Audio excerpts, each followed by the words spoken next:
Welcome to the YouTube channel physics project with Mohanlal. আজকে আমরা দ্বাদশ শ্রেণীর পদার্থবিদ্যার উপর আলোচনা করছি। ইউনিট 4 দ্বিতীয় অধ্যায় পরিবর্তী প্রবাহ, alternating current, presented by Mohanlal Samanta, assistant teacher, Tamluk Hamilton high school, Tamluk, Purba Medinipur. তোমরা ফিজিক্স প্রজেক্ট উইথ মোহনলাল দিয়ে ইউটিউবে সার্চ করবে, আমার অন্যান্য ভিডিওর লিঙ্ক পেয়ে যাবে এবং চ্যানেলটা অবশ্যই সাবস্ক্রাইব করবে যাতে আগামী দিনে ভিডিও রিলিজ করলে তার নোটিফিকেশান তোমাদের কাছে পৌঁছে যায়। এটা পার্ট 1। এই পার্ট 1-এ আমরা আলোচনা করব পরিবর্তী ভোল্টেজ ও প্রবাহের গড় মান, পরিবর্তী ভোল্টেজ ও প্রবাহের মূল গড় বর্গ মান বা গড় বর্গের বর্গমূল মান, যেটাকে আরএমএস মান বলি। পরিবর্তী প্রবাহ সমপ্রবাহ অপেক্ষা বেশি বিপজ্জনক আর আকৃতি গুণক, এগুলো আমরা আলোচনা করব। ঠিক আছে, অবশ্যই গড় মানের ক্ষেত্রে আমরা পূর্ণচক্রে করব, অর্ধচক্রে করব, ক্যালকুলেশন করে নির্ণয় করব, আরএমএস মানও তাই নির্ণয় করব। আর একটা গ্রাফের সাহায্যে আমরা দেখব কীভাবে শীর্ষ মান, আরএমএস মান এবং গড় মানের মধ্যে কী ধরনের পার্থক্য থাকে সেগুলো আলোচনা করব। তাহলে এসো আমরা শুরু করি। প্রথমেই জেনে নেওয়া যাক যে তড়িৎ প্রবাহ কী। তাই তড়িৎ প্রবাহ আমরা ক্লাস 10-এ পড়ে এসেছি। তড়িৎ প্রবাহ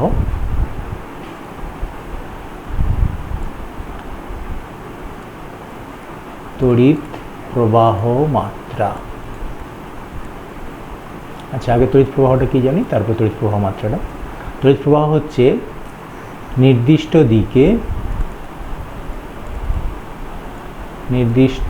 দিকে আধানের নিরবিচ্ছিন্ন বা ধারাবাহিক প্রবাহকে আমরা তড়িৎ প্রবাহ বলি। অর্থাৎ কোনো একটা পরিবাহীর মধ্য দিয়ে, মনে করো আমরা একটা পরিবাহীর ক্ষেত্রে আলোচনা করছি, যেটা পরিবাহীটাকে আমরা এঁকে দেখাচ্ছি। এটা একটা পরিবাহী। এই পরিবাহীর ভেতরে অনেক মুক্ত ইলেকট্রন রয়েছে। যে মুক্ত ইলেকট্রনগুলো কী হচ্ছে, র্যান্ডম মোশনে রয়েছে। যেমন স্বাভাবিক অবস্থায় কী রয়েছে না, র্যান্ডম মোশন। অর্থাৎ এই মুক্ত ইলেকট্রনগুলো যে কোনো দিকে এদিক ওদিক করে ঘুরে বেড়াচ্ছে, অর্থাৎ ডান দিক বাম দিক যে কোনো দিকে ইচ্ছা মতো এরকম করে ঘুরে বেড়াচ্ছে। এটাকে আমরা বলছি র্যান্ডম মোশন। এটার জন্য কিন্তু কোনো তড়িৎ প্রবাহ পাবো না। যখনই আমরা এর দুই প্রান্তে আমরা একটা তড়িৎচালক বল প্রয়োগ করব, মনে করো এই দুই প্রান্তে আমরা একটা তারের সাহায্যে একটা ব্যাটারিতে যোগ করে দিয়েছি। ঠিক আছে, এখানে একটা ব্যাটারি ডিসি সোর্সের সঙ্গে যোগ করে দিয়েছি। ব্যাটারির পজিটিভ টার্মিনাল, নেগেটিভ টার্মিনাল। পজিটিভের অর্থ এখানে ইলেকট্রনের ঘাটতি রয়েছে, এপাশে ইলেকট্রন বেশি রয়েছে। তাহলে ইলেকট্রন কী হবে, পরিবাহীর মধ্য দিয়ে এর মুক্ত ইলেকট্রনগুলোর উপর একটা বল পড়বে, যার ফলে মুক্ত ইলেকট্রনগুলো কী হবে, এদিকে একটা অ্যাক্সেলারেশন পাবে, বল হলে কী হবে, ত্বরণ পাবে। এবার যাওয়ার সময় কী হবে, তাদের সঙ্গে নিউক্লিয়াস রয়েছে। ইলেকট্রনগুলো যখন আসছে তখন নিউক্লিয়াসের সঙ্গে ধাক্কা খাবে। ধাক্কা খেলে কী হবে, গতিবেগ শূন্য হয়ে যাবে, আবার গতিবেগ বাড়তে থাকবে। এটাকে আমরা বলি ড্রিফট গতিবেগ, তাই তো, ড্রিফট ভেলোসিটি। এই ড্রিফট ভেলোসিটি নিয়ে ইলেকট্রনগুলো চলতে থাকবে। তাহলে এই যে নিরবিচ্ছিন্ন একদিকে প্রবাহ, এটাকে আমরা বলছি তড়িৎ প্রবাহ মাত্রা। ঠিক আছে, তার মানে ইলেকট্রন মুক্ত ইলেকট্রনগুলো যেদিকে প্রবাহিত হচ্ছে আমরা ধরে নিচ্ছি প্রবাহটা তার উল্টো দিকে যাচ্ছে, অর্থাৎ এদিকে হচ্ছে তড়িৎ প্রবাহ মাত্রা ঘটছে। তাহলে এখানে লক্ষ্য করে দেখো, যেহেতু তড়িৎচালক বলের অভিমুখ সবসময় একই দিক রয়েছে, তাহলে তড়িৎ প্রবাহটাও কিন্তু সবসময় একই দিকে ঘটবে। তাহলে এই ধরনের যদি প্রবাহ হয় তাকে আমরা বলবো সমপ্রবাহ। তাহলে তড়িৎ প্রবাহ দেখো, তড়িৎ প্রবাহ জিনিসটা কী হচ্ছে, তড়িৎ প্রবাহ এর মান আছে, ঠিক আছে, তার সঙ্গে সঙ্গে অভিমুখও রয়েছে। ওই জন্য বলেছি, দেখছো, নির্দিষ্ট অভিমুখ আছে, কিন্তু তবুও এটা কী, তাহলে এটাকে কী বলা উচিত, ভেক্টর রাশি বলা উচিত, কিন্তু না, এটা হচ্ছে স্কেলার রাশি। কেন মান আছে, অভিমুখ আছে, তবুও স্কেলার রাশি? কারণ এরা ভেক্টরের যোগের নিয়মটা মানে না। ঠিক আছে, ভেক্টর বীজগণিত নিয়ম মানে না, তাই এটা স্কেলার রাশি। ঠিক আছে, ভেক্টর যোগের নিয়ম মেনে চলে না, সেই জন্য এটাকে আমরা স্কেলার রাশি বলছি, ভেক্টর রাশি নয়। এবার তড়িৎ প্রবাহ মাত্রার একক আমরা জানছি, একক তড়িৎ প্রবাহ মাত্রা যেটা আমরা একক বলে থাকি কি না অ্যাম্পিয়ার। এটা সিজিএস একক হচ্ছে স্ট্যাট অ্যাম্পিয়ার বা ইএসইউ বলে থাকি, আর এসআইতে আমরা বলছি অ্যাম্পিয়ার। যেহেতু অ্যাম্পিয়ার বিজ্ঞানীর নাম তাই ক্যাপিটাল এ লিখতে হবে, এইভাবে লেখা ঠিক নয়, এটা লেখাটা ঠিক নয়। আবার AMPERE এটা অ্যাম্পিয়ার, যদি ইউনিট হিসাবে লিখো এটা অ্যাম্পিয়ার, আর যখন বিজ্ঞানীর নাম হবে এটা ক্যাপিটাল এ। ঠিক আছে, আমরা সিম্বলে লিখছি, এই সিম্বলটাই হচ্ছে ক্যাপিটাল এ। এবার লক্ষ্য করে দেখো আমাদের যেটা এখানে আলোচ্য বিষয় সেটা হচ্ছে পরিবর্তী আর সমপ্রবাহ। তাহলে সমপ্রবাহের ক্ষেত্রে কি দেখব, মান সবসময় কি হবে, এই যে দেখো এদিকে সময়, তাহলে সময়ের সঙ্গে সঙ্গে কি হচ্ছে তড়িৎ প্রবাহ পরিবর্তন দেখানো হয়েছে এখানে।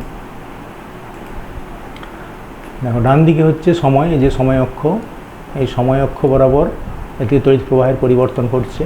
লক্ষ্য করে দেখো যে কোনো সময়ে দেখো প্রবাহের মান সবসময় সমান আছে, ঠিক আছে, স্থির, সব জায়গায় দেখো একই প্রবাহ যাচ্ছে। তাহলে এখানে হচ্ছে কি মান স্থির আর অভিমুখ কি হচ্ছে একই দিকে রয়েছে, কোনো পরিবর্তন হচ্ছে না, তাই তো। সবসময় দেখো পজিটিভ, এই যে জিরো টাইম অ্যাক্সিসের ঠিক ওপরের দিকে অর্থাৎ পজিটিভ আয়ের দিকেই প্রবাহটা সবসময় রয়েছে, কোনো দিকে অভিমুখ পরিবর্তন ঘটছে না। তাহলে এই যে সময়ের সঙ্গে দেখো মান স্থির আছে, অভিমুখও একই আছে, তাহলে এটাকে আমরা বলবো সমপ্রবাহ। এটা আমরা কি হচ্ছে না তড়িৎ কোষ থেকে পাই, এই ধরনের প্রবাহ মাত্রা আমরা তড়িৎ কোষ থেকে পেয়ে থাকি। তড়িৎ কোষের কী হচ্ছে তড়িৎচালক বলটা প্রায় সময়ের সঙ্গে প্রায় অনেকক্ষণ স্থির থাকে, তারপরে আমরা তড়িৎচালক বল যেহেতু স্থির থাকে প্রবাহ মাত্রাটাও স্থির মানের পেয়ে থাকি। এবারে লক্ষ্য করে দেখো যদি আমরা মানটা পরিবর্তন ঘটে, ঠিক আছে, এক্ষেত্রে লক্ষ্য করে দেখো মানের পরিবর্তন ঘটছে অথচ অভিমুখ একই রয়েছে, মানের কোনো পরিবর্তন, এই দেখো লক্ষ্য করে। তাহলে এক্ষেত্রে এদিকে সময় এক্স অক্ষ বরাবর সময়, এই যে ও এক্স এটা সময় দিচ্ছে, আর ও ওয়াই এদিকে দিচ্ছে তড়িৎ প্রবাহ মাত্রা আই। লক্ষ্য করে দেখো তড়িৎ প্রবাহ মাত্রাটা মানে দেখো একটু বেড়ে যাচ্ছে আবার কমে যাচ্ছে, আবার বেড়ে যাচ্ছে কমে যাচ্ছে, বেড়ে যাচ্ছে কমে যাচ্ছে, এইভাবে চলতে থাকছে। তাহলে এই যে দেখো মানের পরিবর্তন ঘটছে, কিন্তু লক্ষ্য করে দেখো টাইম অ্যাক্সিসের ঠিক পজিটিভ ডিরেকশানেই রয়েছে সবগুলো, অর্থাৎ মান এক্ষেত্রে পরিবর্তন হচ্ছে কিন্তু অভিমুখ একই রয়েছে, অর্থাৎ পরিবর্তন হচ্ছে না। তাহলে মানের পরিবর্তন ঘটতে পারে, আগেরটা দেখছিলাম মান ঠিক আছে অভিমুখ একই আছে, এখানে দেখলাম মানের পরিবর্তন ঘটলো কিন্তু অভিমুখ একই রয়েছে, তাহলে এটাকেও আমরা কিন্তু বলবো সমপ্রবাহ। ঠিক আছে, সমপ্রবাহ। বেশ, আরেকটা লক্ষ্য করো এর ক্ষেত্রে দেখো এটা হচ্ছে আমরা পেয়েছি, আচ্ছা এটা বলে দিই, এ ধরনের প্রবাহ আমরা শিখেছি মোবাইল যে চার্জার, যে কোনো চার্জিং সার্কিট থেকে এটা পাবো। ঠিক আছে, চার্জিং বর্তনী থেকে এই ধরনের প্রবাহ আমরা পেয়ে থাকি, একটু ফ্ল্যাকচুয়েশন হয়, ডিসি থাকছে কিন্তু সামান্য পরিবর্তনশীল হয়ে থাকে। এটা চার্জিং সার্কিট, তোমাদের যে মোবাইল চার্জার থাকে সেই মোবাইল চার্জার থেকে যে আউটপুটটা বেরোয় সেটা এটা। আর যত দামি চার্জার হবে সেগুলোর ক্ষেত্রে কী হবে এই ফ্ল্যাকচুয়েশনটা কমে যাবে, এই ফ্ল্যাকচুয়েশনটা যত কমবে তত চার্জিংই ভালো হবে, ব্যাটারিটা নষ্ট হবে না। এবার আমরা এসে যাচ্ছি, দেখো এক্ষেত্রে এসে যাচ্ছি আরেকটা কেস, যেটা হলো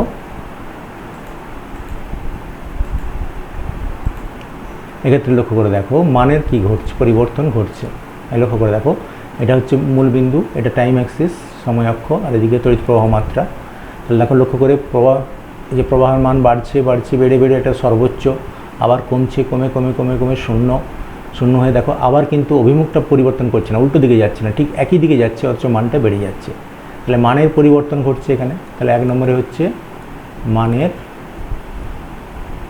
পরিবর্তন ঘটছে, দু নম্বরে দেখছি অভিমুখ পরিবর্তন হচ্ছে না। ঠিক আছে, অভিমুখ পরিবর্তন ঘটছে না। তাহলে এই যে লক্ষ্য করে দেখো এই কন্ডিশনটাই মেইন। তাহলে অভিমুখে যদি পরিবর্তন না ঘটে মানের পরিবর্তন ঘটতেও পারে নাও পারে, তাই তো। তাহলে এক্ষেত্রে আমরা বলবো এটাকে সমপ্রবাহ। এটা কি উৎস থেকে পাওয়া যায়, এটা হচ্ছে ডিসি ডায়নামো থেকে আমরা এই ধরনের ডিসি ডায়নামো থেকে এই ধরনের প্রবাহ আমরা পেয়ে থাকি। সেক্ষেত্রে পরিবর্তনশীল থাকে ডিসি, অর্থাৎ সবসময় পজিটিভ আয়ের দিকে রয়েছে, পজিটিভ অ্যাক্সিসের দিকে, পজিটিভ আই অ্যাক্সিসের দিকেই রয়েছে। দেখো কখনই নেগেটিভ আই অ্যাক্সিসের দিকে প্রবাহটা ঘটছে না, অর্থাৎ প্রবাহের অভিমুখের পরিবর্তন ঘটছে না, সেই জন্য আমরা এটাকে বলছি সমপ্রবাহ বা ডাইরেক্ট কারেন্ট ডিসি। ঠিক আছে, তাহলে ডিসির ক্ষেত্রে মূল কথাটা কী হচ্ছে, অভিমুখের কোনো পরিবর্তন ঘটবে না, মানের পরিবর্তন হতেও পারে আবার নাও পারে, সেটাকে আমরা বলছি সমপ্রবাহ। তাহলে সমপ্রবাহ তোমরা লিখে নাও, আমি এখানে লিখে দিচ্ছি, তোমরা খাতায় লিখে নাও। সমপ্রবাহ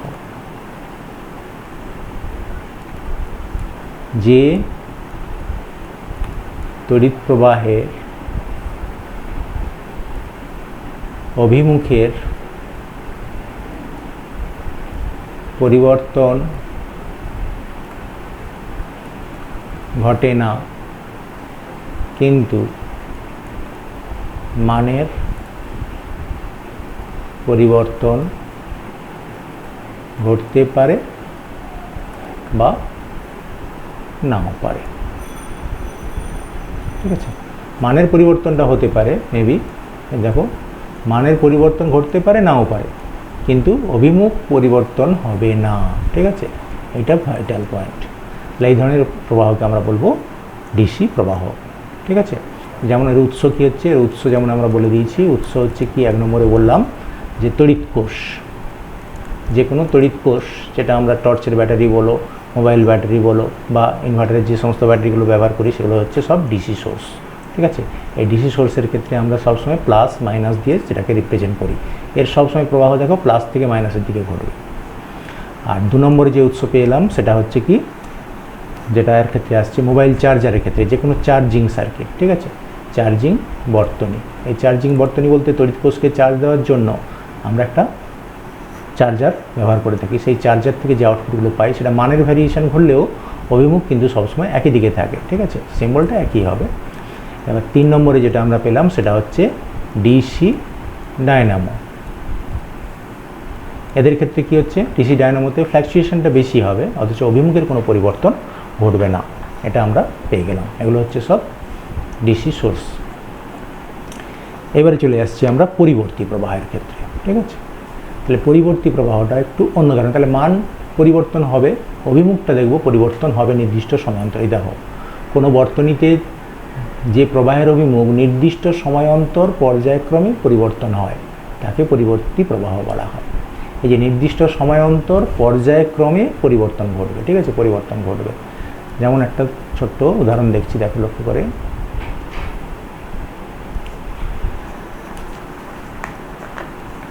তাহলে পরিবর্তী প্রবাহের সংজ্ঞাটা আমরা পেয়ে গেলাম। এবারে আমরা ভেরিয়েশনটা দেখব। এই দেখো প্রথম ভেরিয়েশন যেটা দেখানো হয়েছে এখানে, লক্ষ্য করে দেখো।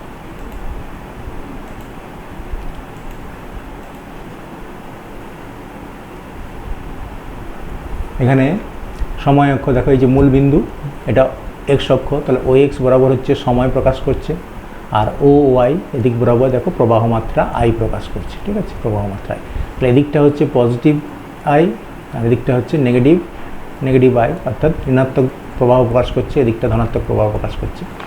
তার মানে লক্ষ্য করে দেখো, এখান থেকে 0 থেকে যখন স্টার্ট করছে দেখো প্রবাহ মাত্রা আস্তে আস্তে বাড়ছে, বেড়ে বেড়ে বেড়ে বেড়ে সর্বোচ্চ হলো, এইখানটায় সর্বোচ্চ প্রবাহ। এবারে প্রবাহ মাত্রার মান আস্তে আস্তে আস্তে আস্তে কমছে, কমে কমে কমে কমে এই জায়গায় শূন্য হয়ে গেল। ঠিক আছে, এই দেখো এবার টাইম যখন বাড়ছে আস্তে আস্তে করে দেখো প্রবাহের অভিমুখটা কিন্তু উল্টো হয়ে গেছে, তখন নেগেটিভ আই অক্ষ বরাবর হয়ে গেছে, তখন কিন্তু ছিল পজিটিভ আই অ্যাক্সিস বরাবর। প্রবাহের অভিমুখটা পাল্টে গেছে, আবার দেখো অভিমুখ বিপরীত দিকে সর্বোচ্চ হলো, আবার কমে কমে কমে কমে শূন্য হলো। ঠিক আছে, এই জায়গাটায় লক্ষ্য করে এসে দেখো আবার কিন্তু সেটা রিপিটেশন হয়ে যাচ্ছে। অর্থাৎ যদি এ পয়েন্ট বলি, এ পয়েন্টে যা হয়েছিল এটা বি পয়েন্ট, এটা সি পয়েন্ট, তাহলে দেখো এ পয়েন্টের সমতুল্য হয়ে গেছে সি পয়েন্টটা, অর্থাৎ এইখানে সেটা পুনরাবৃত্ত ঘটলো সি পয়েন্টে এসে। আবার দেখো এইখানে যদি দেখি লক্ষ্য করি, আবার দেখো পুনরাবৃত্ত ঘটছে, পর্যায়ক্রমে দেখো পুনরাবৃত্ত ঘটছে। তাহলে এই যে টাইম ইন্টারভ্যালটা, এইখান থেকে এতটা সময়, আবার পরবর্তী দেখো এইখান থেকে এই সময়টা একই, অর্থাৎ আমি বলতে পারি একটা নির্দিষ্ট সময় অন্তর অন্তর পর্যায়ক্রমে পুনরাবৃত্ত ঘটছে। ওই পর্যায়ক্রমে মানে ঠিক পরপর আসবে, ফিরে আসবে, নির্দিষ্ট সময় অন্তর পর্যায়ক্রমে পুনরাবৃত্ত হবে। এটা হচ্ছে এসি, এটা আমরা এসি ডায়নামো থেকে পেয়ে থাকি। আবার একটু লক্ষ্য করে দেখো প্রবাহের যে ভেরিয়েশনটা হচ্ছে এটা ঠিক সাইন কার্ভ। ঠিক আছে, সাইন লেখচিত্রের মতো হয়ে থাকছে, সাইন লেখচিত্র দেখো জিরোতে, সাইন জিরোতে কত হয়, সাইন 0 ডিগ্রির মান হয় 0। তাহলে এখানে লক্ষ্য করে দেখো এখানে 0, টাইম 0 দিলে 0 ভোল্টেজ, আবার ভেরিয়েশন হয়ে যাচ্ছে একটা নির্দিষ্ট সময় অন্তর অন্তর। সাইন 90-তে সর্বোচ্চ হবে, আবার 180-তে 0 হবে, আবার 270-এ -1 পাবে, আবার 180-তে গেলে 0-তে চলে আসবে সব। এটা হচ্ছে 90-তে সর্বোচ্চ, আবার 180-তে, এটা 180-তে 0, ঠিক আছে। 270 ডিগ্রিতে মাইনাস পাবে, আবার 360 ডিগ্রিতে ও আবার প্রথম জায়গায় ফিরে চলে আসবে। তাহলে এরকম করে সাইন ভেরিয়েশনটা ঠিক এজন্যটাকে বলা হচ্ছে সাইনোসোডিয়াল বা সাইন ধর্মী। এটাকে বলা হচ্ছে সাইন ধর্মী প্রবাহ মাত্রা। এটা কি উৎস থেকে পাওয়া যায়? এটা হচ্ছে এসি ডায়নামো থেকে এই ধরনের প্রবাহ পাওয়া যায়। এসি ডায়নামোতে পুরো সাইনোসোডিয়াল প্রবাহটা পাওয়া যাবে এবং পুরো সাইন কার্ভের মতো ভেরিয়েশনটা আমরা পাবো, ঠিক আছে। তাহলে উৎসটা পেয়ে গেলাম এবং ডেফিনেশনটাও আমরা বুঝে নিলাম। প্রবাহ মাত্রাটা নির্দিষ্ট সময় অন্তর অন্তর কী হবে? পরিবর্তিত হবে, পর্যায়ক্রমে পরিবর্তিত হবে। এটা হচ্ছে মূল কথাটা। মানের পরিবর্তন তো অবশ্যই ঘটবে। এবং লক্ষ্য করলাম, দেখো মানের পরিবর্তনটা লক্ষ্য করো, 0 থেকে বাড়তে বাড়তে বাড়তে বাড়তে একটা সর্বোচ্চ মান পায়, ঠিক আছে। এই সর্বোচ্চ মানটাকে আমরা বলি শীর্ষ মান, ঠিক আছে। তাহলে এই যে কার্ভটা, এই যে ভোল্টেজটা, এটাকে আমরা V0 দিয়ে প্রকাশ করি। এই V0টাকে বলা হয় শীর্ষ মান, সব থেকে বেশি মানটা যেটা। আবার এটা অন্য ধরনেরও হতে পারে। সেক্ষেত্রে কী হবে দেখো লক্ষ্য করে, আমরা এটা সাইনোসোডিয়াল যেমন বললাম, ঠিক সেরকমভাবে আমরা ইনভার্টার থেকে যে ধরনের প্রবাহটা পেয়ে থাকি, অনেক ইনভার্টার রয়েছে, সাইন কার্ভের ইনভার্টার রয়েছে, আবার কিছুটা স্কোয়ার ওয়েভের ইনভার্টার রয়েছে। সেই স্কোয়ার ওয়েভ ইনভার্টার থেকে দেখো কী ধরনের প্রবাহ পাচ্ছি।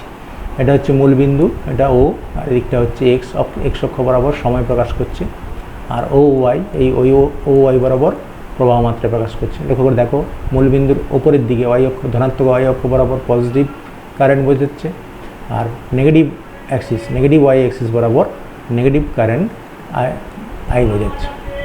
তাহলে লক্ষ্য করে দেখো, এই দিকটা লক্ষ্য করে দেখো, এই দিকটা হচ্ছে পজিটিভ কারেন্টকে প্রকাশ করছে, একটা অভিমুখ। আবার এই অংশের দেখো, নিচের দিকের যে অংশটা রয়েছে, এই অংশটা কিন্তু উল্টো দিকের প্রবাহটাকে বোঝাচ্ছে, ঠিক আছে। এই ভেরিয়েশনটা অ্যাকচুয়ালি এরকম হবে না, অ্যাকচুয়ালি ভেরিয়েশনটা হওয়া উচিত এই ধরনের। এই ভেরিয়েশনটা এদিকে হচ্ছে টাইম, এদিকে হচ্ছে প্রবাহ মাত্রা, এটা মূল বিন্দু। তাহলে ভেরিয়েশনটা হবে কাছাকাছি এইরকম। প্রথমে দেখো, যখন একটা নির্দিষ্ট সময় পর্যন্ত প্রবাহ থাকবে, ঠিক আছে, পজিটিভ কারেন্ট দেখছো, পজিটিভ, এটা প্লাস আই। আবার এই সেকেন্ড গিয়ে হঠাৎ করে প্রবাহটা উল্টো দিক হয়ে যাবে, অর্থাৎ এদিকে চলে আসবে, এই নেগেটিভ আয়ে চলে আসবে, এদিকে প্রবাহটা এই পর্যন্ত যাবে, আবার প্রবাহ বন্ধ, আবার ঠিক সময় পথ থেকে আবার প্রবাহ দেখো পজিটিভ হয়ে যাবে, আবার এখানে প্রবাহ বন্ধ, আবার ঠিক এই সময়টা পেরিয়ে গেলে প্রবাহ নেগেটিভ হয়ে যাবে।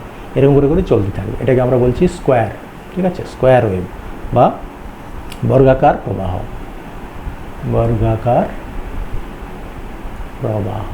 মাত্রা, ঠিক আছে, বর্গাকার স্কোয়ার ওয়েভ।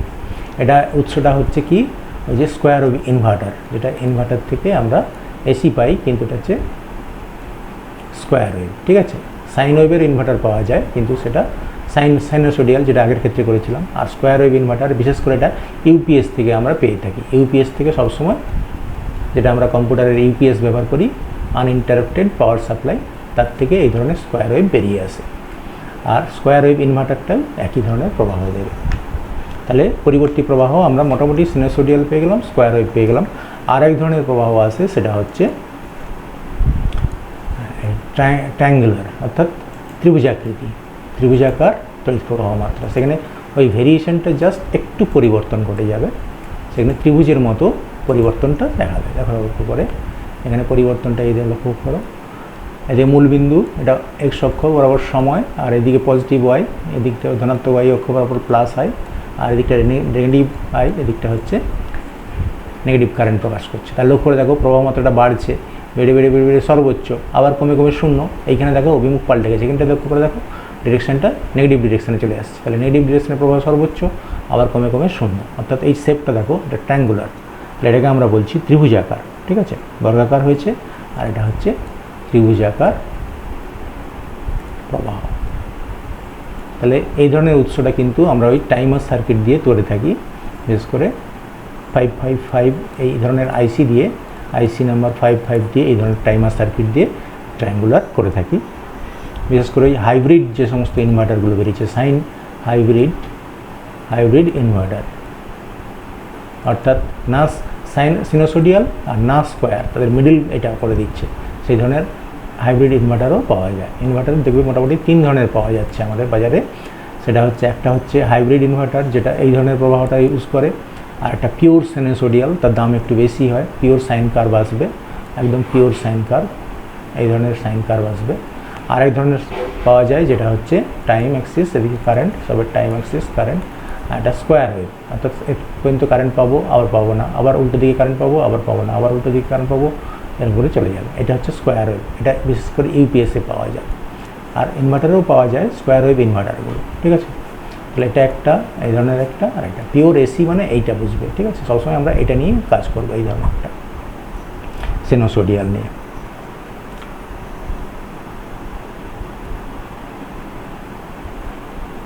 এখন আমরা পরিবর্তী তড়িৎচালক বলের উৎস, সেটা আমরা আলোচনা করব। তাহলে এখানে একটা দেখো, আমরা একটা পরিবর্তী তড়িৎচালক বলের উৎস মানে এসি ডায়নামো, এসি ডায়নামোর একটা গঠন দেখানো হয়েছে এখানে, সেই গঠনটা লক্ষ্য করে দেখো। তোমরা ক্লাস 10এও পড়েছিলে, ডিসি ডায়নামো ছিল, এখানে এসি ডায়নামো। ডিসি ডায়নামোতে সেই যে কমোডেটার ছিল, কমোডেটারের পরিবর্তে আমরা এখানে দুটো স্লিপ রিং ব্যবহার করেছি। এখন লক্ষ্য করে ডেসক্রিপশানে এখানে দেখো, এই যে স্থায়ী চুম্বক রয়েছে, স্থায়ী চুম্বকের একটা মেরু, এন মেরু এখানে দেখানো হয়েছে, এস মেরুটা অনেক দূরে কোথাও আছে, দেখানো হয়নি। আর এই পাশটা লক্ষ্য করে দেখো, আরেকটা স্থায়ী চুম্বকের এস মেরু, তার এন মেরু অনেক দূরে রয়েছে।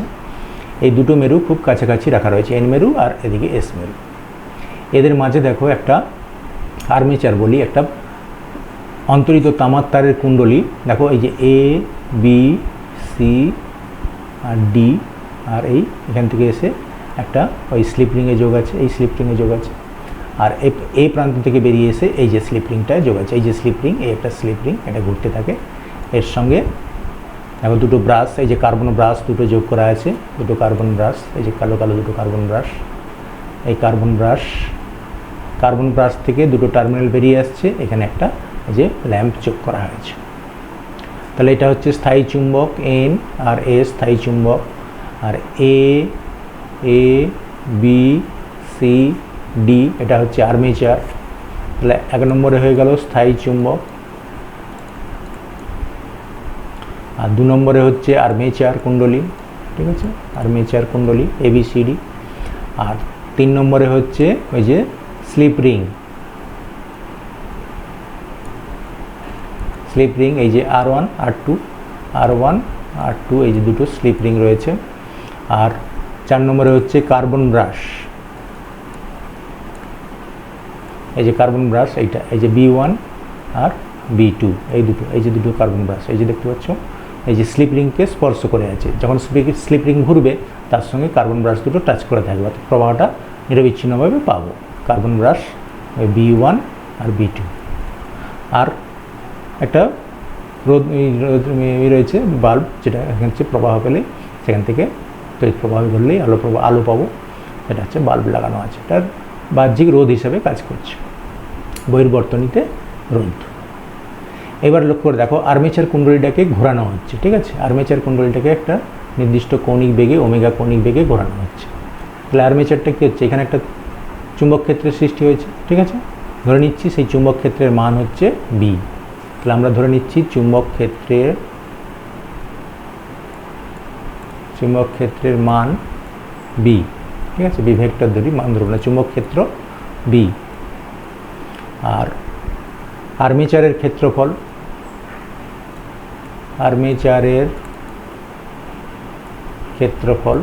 এ, ঠিক আছে, এটা ভেক্টর কোয়ান্টিটি হবে। আর আর্মেচারের পাক সংখ্যা এন। আর আর্মেচারকে ওমেগা কৌণিক বেগে আবর্তন করানো হচ্ছে, ঠিক আছে, এখানে ঘড়ির কাঁটার বিপরীত দিকে ঘোরানো হচ্ছে, ঘড়ির কাঁটার বিপরীতে লিখতে পারো বা যে কোনো দিকে ঘোরালেও হবে, আমরা ঘড়ির কাঁটার বিপরীত দিকে ঘোরাচ্ছি।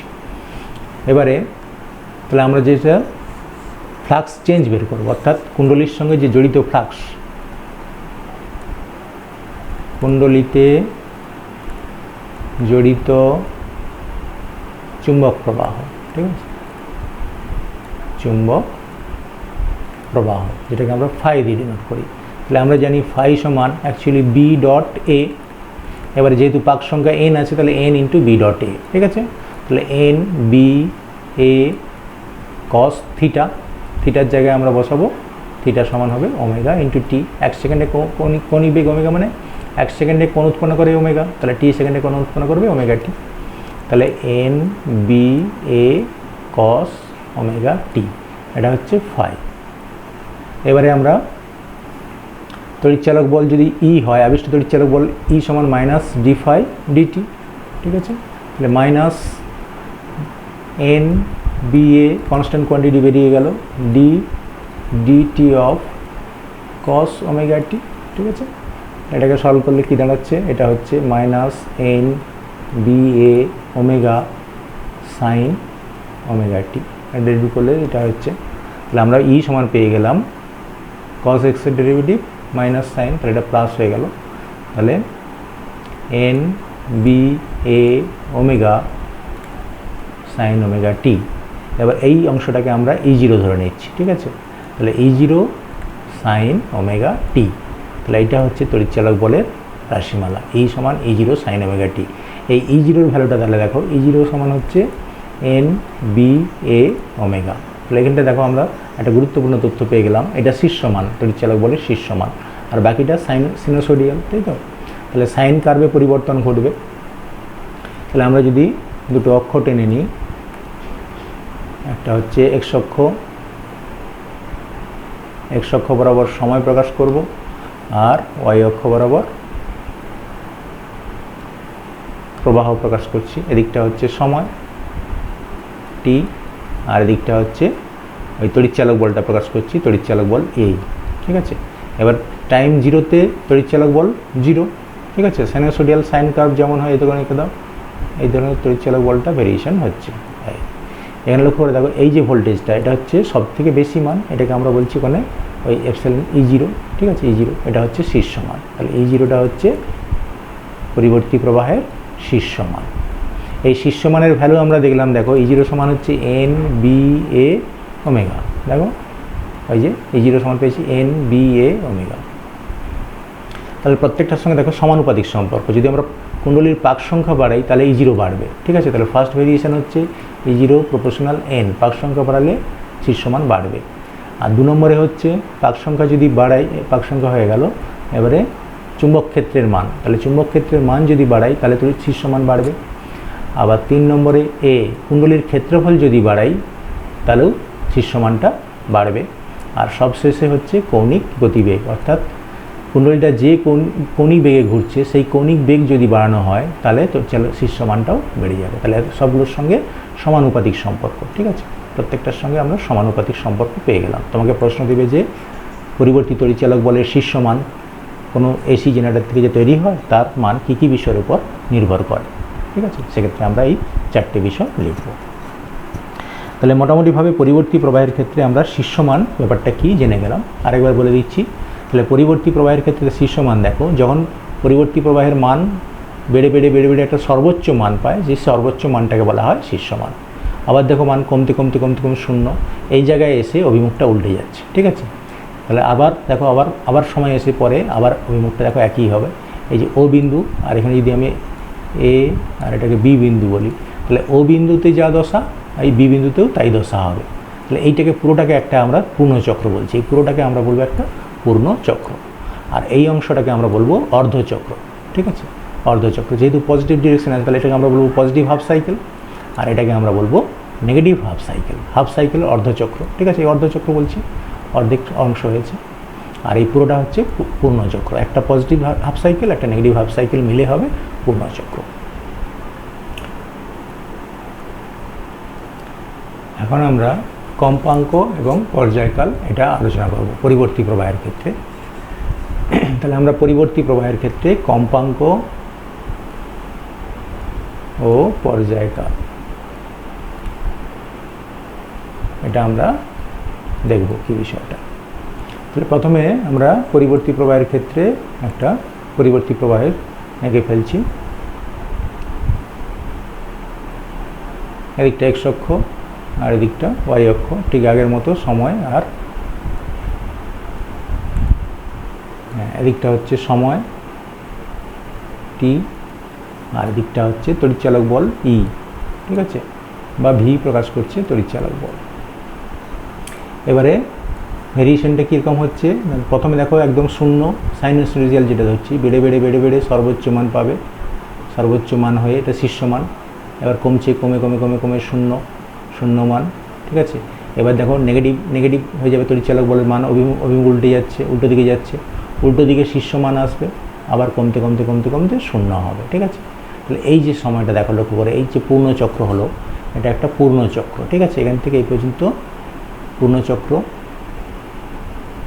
এই পূর্ণচক্র গঠিত হতে যে সময়টা লাগছে তাকে আমরা বলছি পর্যায়কাল, ঠিক আছে। তাহলে এটা একটা পর্যায়কাল টি দিয়ে প্রকাশ করা হয়। একটা পূর্ণচক্র গঠিত হতে যে সময় লাগে তাকে বলা হচ্ছে পর্যায়কাল। তাহলে একটি পূর্ণ চক্র গঠিত হতে যে সময় লাগে তাকে এসির পর্যায়কাল বলে। একে টি দিয়ে প্রকাশ করা হয়। তাহলে এককটা হবে সেকেন্ড, ঠিক আছে, এর একক হবে সেকেন্ড, আর অবশ্যই স্কেলার রাশি, এর মান আছে, অভিমুখ নেই, তাহলে স্কেলার রাশি।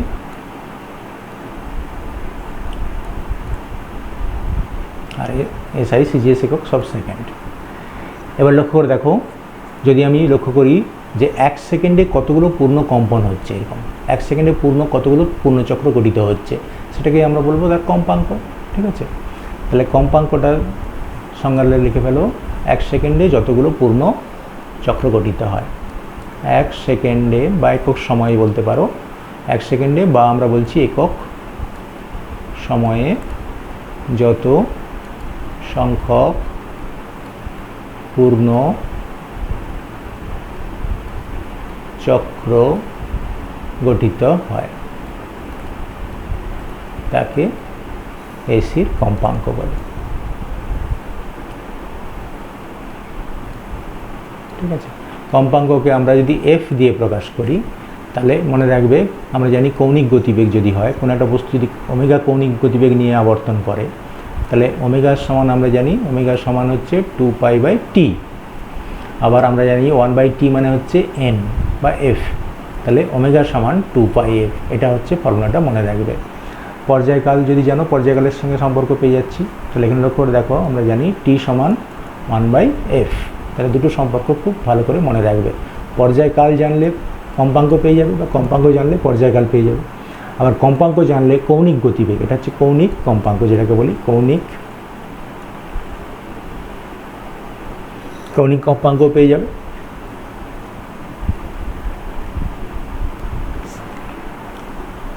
আচ্ছা, এক্ষেত্রে আমরা বলে রাখি যে কম্পাঙ্কের এককটা হচ্ছে, কম্পাঙ্কের সিজিএস একক, সিজিএস একক হচ্ছে সিপিএস, বা এটাকে আমরা বলি হার্জ, সাইকেল পার সেকেন্ড, বা বলে থাকি হার্জ। বিজ্ঞানীর নাম অনুসারে এইচ বড় হবে, জেডটা ছোট, এটা হার্জ।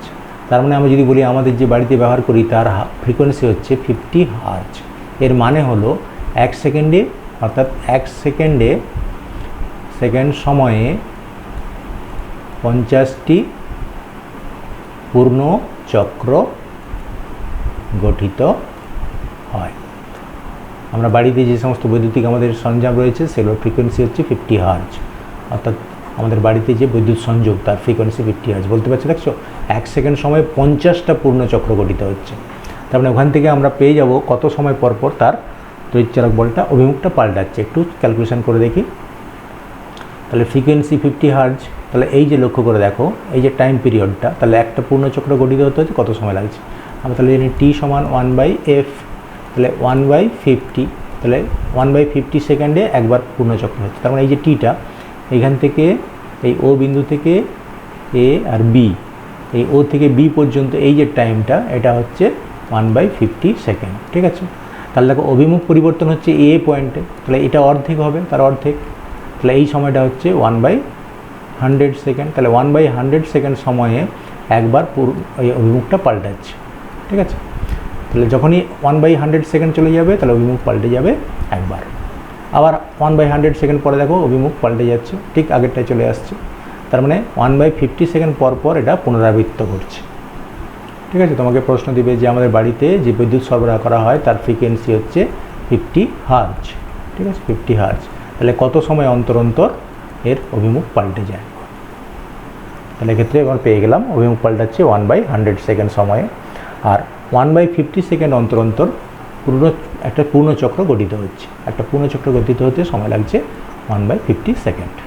ঠিক আছে, আর একটু বলে রাখি যে এসি বর্তনীর ক্ষেত্রে আমরা যে প্রতীক ব্যবহার করি, এসির প্রতীক হচ্ছে জাস্ট একটা বৃত্ত এঁকে এসের মতো দিয়ে, ওই যে সাইনোসোডিয়াল কার্ভের একটা প্রতীক থাকবে, এটা লিখতে পারো। অথবা আমরা দেখাতে পারি জাস্ট দুটো পয়েন্ট দিয়ে এর মাঝে ওই সিনোসোডিয়াল ওয়েভটা দেখাবো, এটা হচ্ছে এসির প্রতীক। ঠিক আছে, এসি উৎসের প্রতীক। এসি উৎসকে আমরা এইভাবে এঁকে দেখাই, কোনো জায়গায় এটা অর্থ এসি উৎস যোগ করা হয়েছে। ঠিক আছে,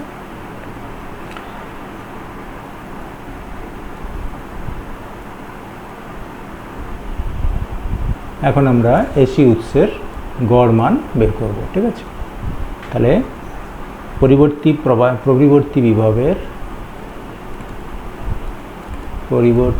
বিভবের গড় মান।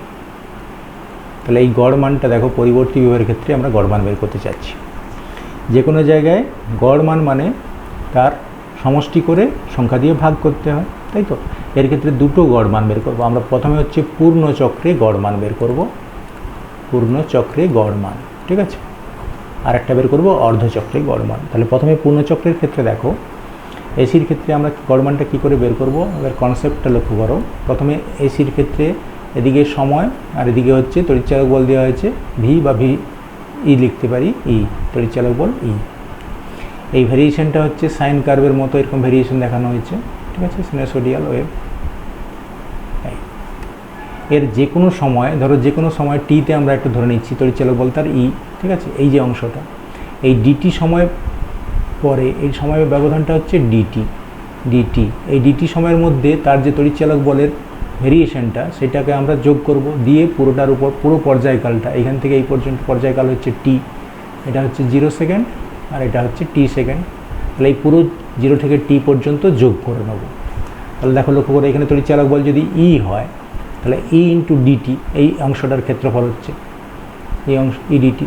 তাহলে পুরোটার উপর ইন্টিগ্রেশন করে দিলে পুরোটা যোগ হয়ে যাবে। ঠিক আছে, তাহলে আমরা এখন গড় মান বের করব। তাহলে গড় মানের ব্যাপারটা হচ্ছে, প্রথমে ই ডিটি এটার ইন্টিগ্রেশন করলাম, কতটা না 0 টু টি পর্যন্ত, যোগ করলে পুরো অংশটার ক্ষেত্রফল বেরিয়ে গেল।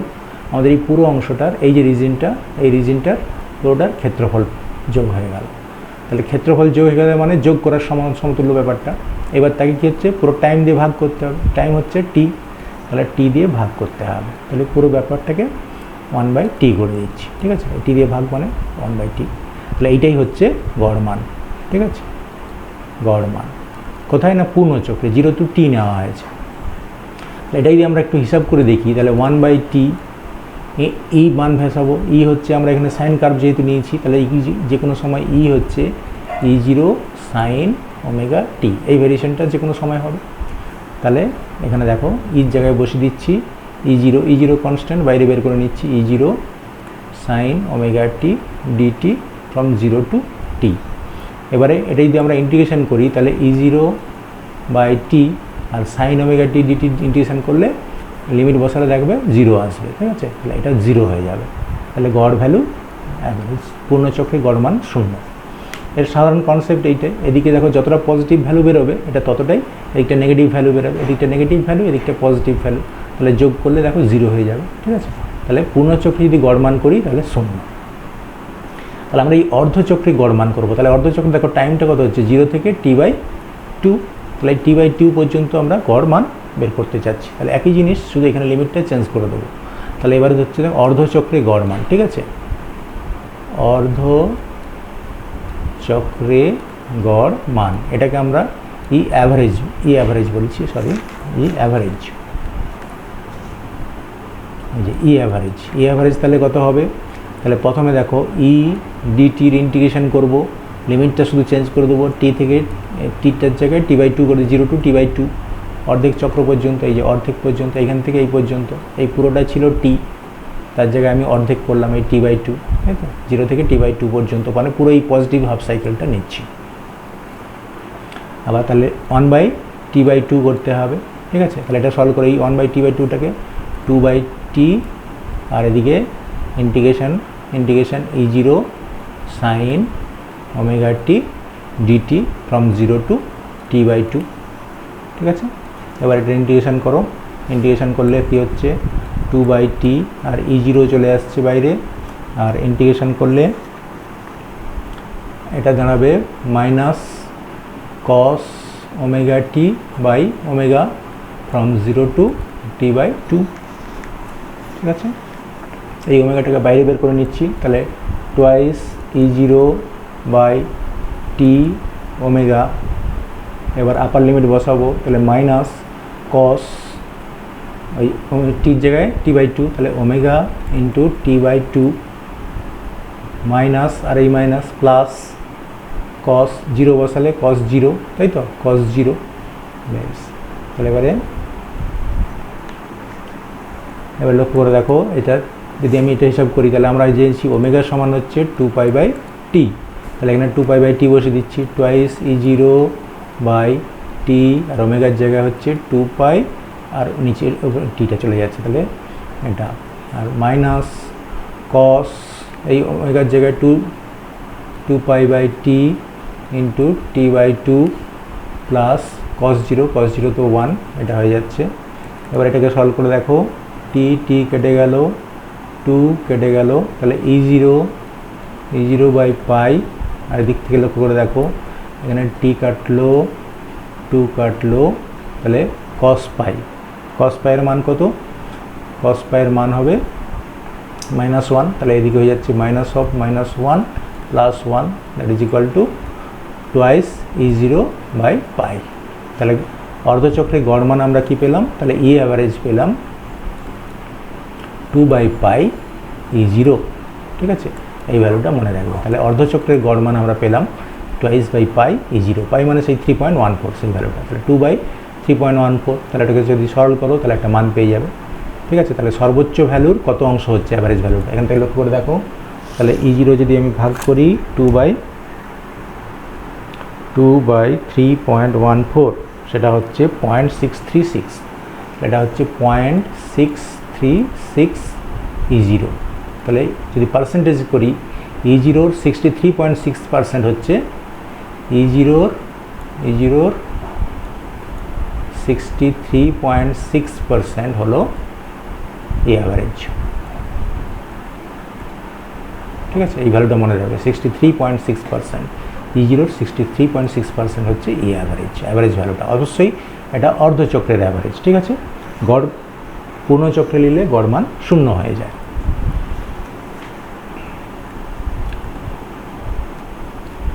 এখন আমরা পরিবর্তী প্রবাহের গড় মান পেয়েছি, এবারে পরিবর্তী প্রবাহের RMS মান বের করব, ঠিক আছে।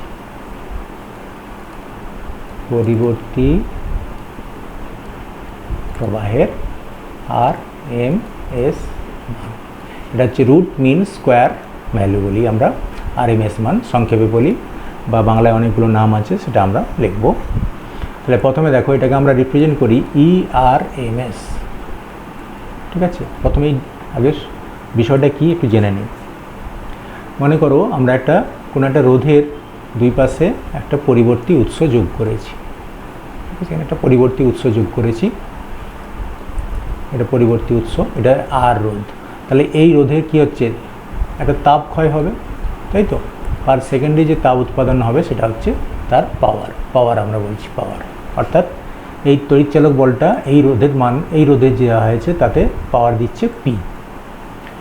ওই একই তড়িৎচালক বলকে আমরা একই রোধে দেবো, ঠিক আছে। এই রোধটা একই থাকবে, এর সঙ্গে একবারে একটা ডিসি সোর্স দিতে হবে, ঠিক আছে। একটা ডিসি সোর্স দেবো, ডিসি সোর্স দিলে যদি ওই রোধের মান একই রাখা হয়, এই রোধের মান আর আছে, এবং এ সেম হারে যদি ক্ষমতার অপচয় করে, অর্থাৎ একই ক্ষমতা এটাও দেবে, তাহলে এই অবস্থায় এই যে ডিসি সোর্সটা দেওয়া হলো, এই ডিসি সোর্সের যে তড়িৎচালক বলটা হবে, এর যে তড়িৎচালক বল, সেটাই হচ্ছে এর RMS মান, ঠিক আছে, RMS মান। অর্থাৎ দুটোর ক্ষেত্রে লক্ষ্য করে দেখো, একই রোধে আমি প্রয়োগ করছি, একই হারে তড়িৎ ক্ষমতা ব্যয় করছে। ঠিক আছে, তড়িৎ ক্ষমতার যে হারটা অর্থাৎ পার সেকেন্ডে যে তড়িৎ শক্তি ব্যয় করছে সেটা দুটোর ক্ষেত্রে সমান হয়। তাহলে ডিসি যতটা ডিসি লাগবে, যে তড়িৎ চালক বলের ডিসি ভ্যালুটা লাগবে, সেইটাই হচ্ছে ওই এসি তড়িৎ চালক বলের আরএমএস মান। ঠিক আছে, এটাকে আমরা সংজ্ঞায় লিখছি, তোমরা খাতায় লেখো আরএমএস মানের সংজ্ঞাটা কী হচ্ছে। তাহলে কোনো পরিবর্তী তড়িৎচালক বল কোনো রোধে যে হারে তাপ উৎপাদন করে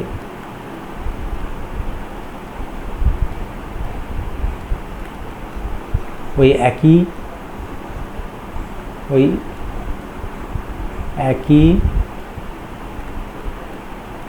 রোধে একই হারে তাপ উৎপাদনের জন্য যে মানের সমপ্রবাহ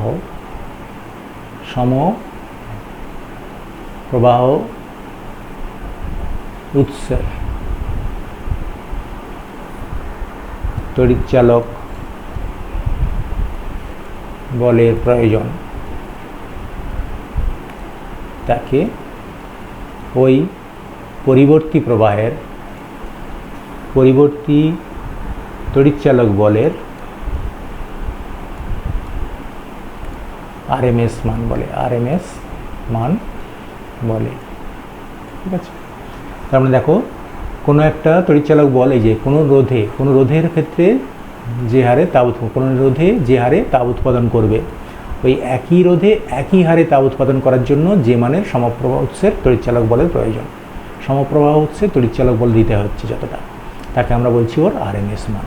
ঠিক আছে, এই আরএমএস মানকে আমরা বলি গড় বর্গমূল মান, গড় বর্গের বর্গমূল। ঠিক আছে, গড় হচ্ছে মিন, বর্গের স্কোয়ার বর্গমূল মান।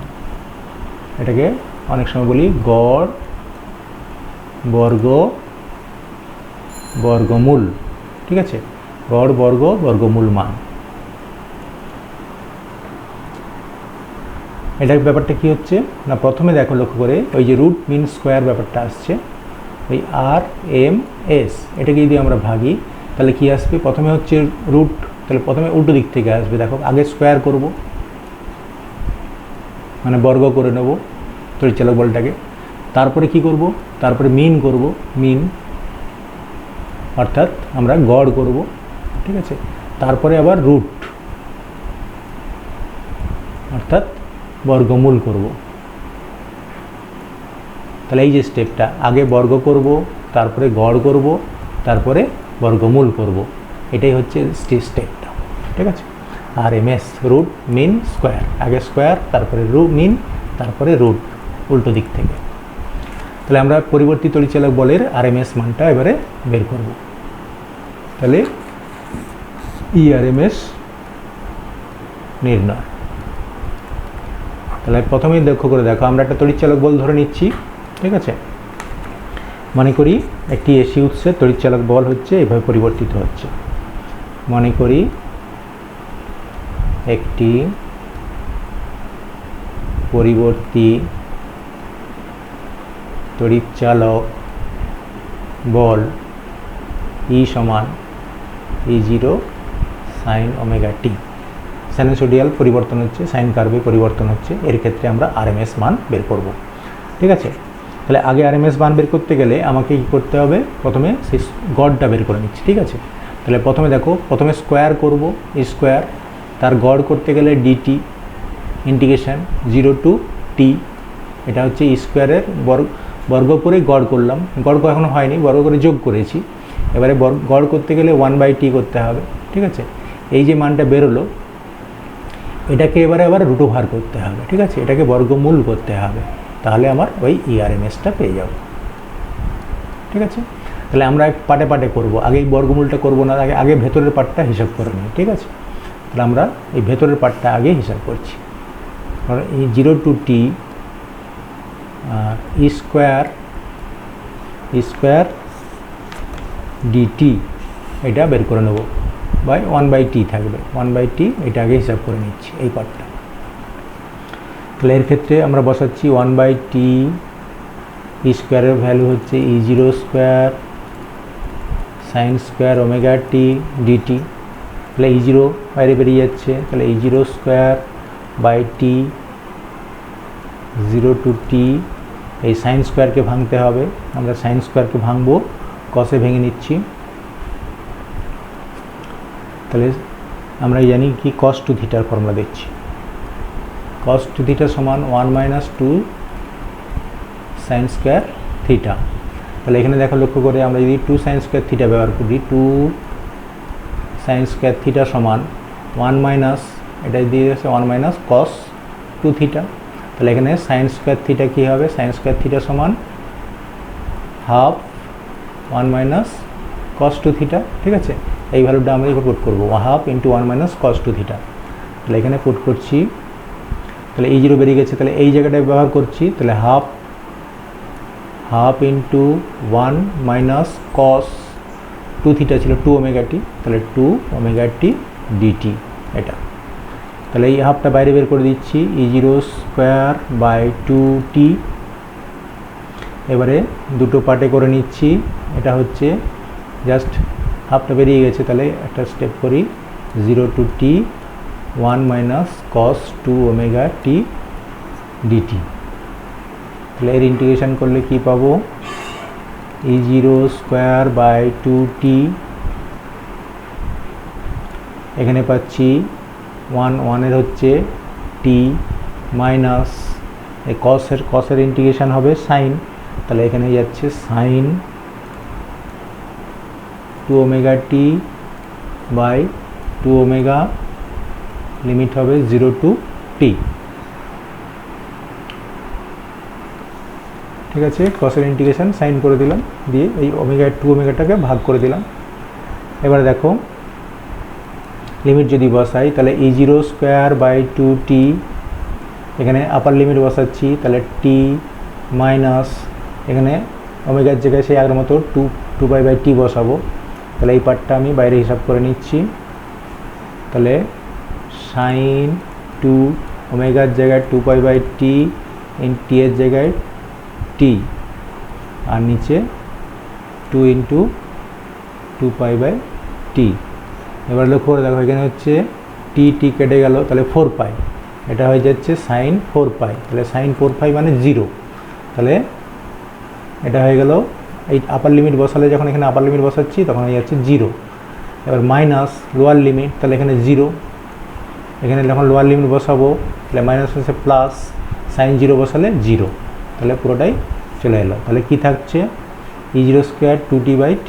ঠিক আছে, তাহলে আমি এই অ্যাভারেজ ভ্যালুটা কি পেলাম, E0 স্কোয়ার বাই 2t আর পাশে টি, তাহলে টি কেটে গেল, ওটা পেলাম E0 স্কোয়ার বাই 2।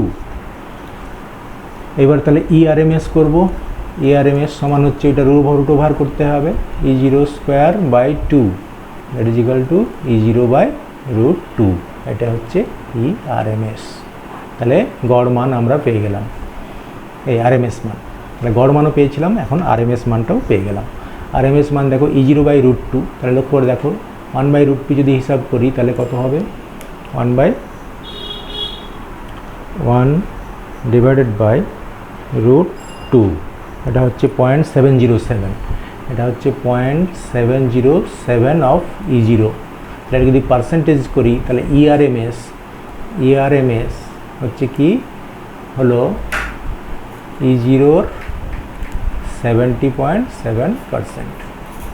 ঠিক আছে, তাহলে আমরা দেখো RMS ভ্যালু পেয়ে গেলাম। তাহলে একটা জায়গায় যদি আমরা তুলনা করে দেখি, তাহলে RMS মান গড় মান একটা কার্ভেই আমি দেখাচ্ছি। তাহলে লক্ষ্য করে দেখো এসির ক্ষেত্রে যদি আমি এরকম দেখাই, এটা হচ্ছে সময়, এদিকটা হচ্ছে ই, তার ভেরিয়েশনটা লক্ষ্য করে দেখো, আমরা দেখাচ্ছি সাইন কার্ভ, ঠিক সাইন কার্ভ এরকম আসছে, এরকম ভেরিয়েশন, এই ভেরিয়েশন চলছে। তাহলে এখানে দেখো সর্বোচ্চ ভ্যালু এইটা, তাহলে এইখান থেকে যদি আমি লম্বটা নিই, অর্থাৎ এই ভ্যালুটা যেটা দাঁড়াচ্ছে এটা হচ্ছে E0 70%, তাহলে এরকম জায়গায় যদি ERMS হয় তাহলে এই ভ্যালুটা হচ্ছে ERMS, এটা হচ্ছে 70.7%। আর যেটা 2/π ছিল, গড় মানটা কত ছিল, ERMSটা পেয়েছি E0/√2, আর অ্যাভারেজ যেটা পেয়েছিলাম সেটা হচ্ছে 2/π E0। তাহলে 2/πটা আমরা হিসাব করেছিলাম কত, 2/3.14, যেটা ছিল 63.6%, 63.69%, অর্থাৎ ওটাকে 7% করে দিচ্ছি অফ E0। তাহলে 63% মানে এইরকম জায়গায় হবে, 63% সেটা হচ্ছে ওই অ্যাভারেজ 63.7%।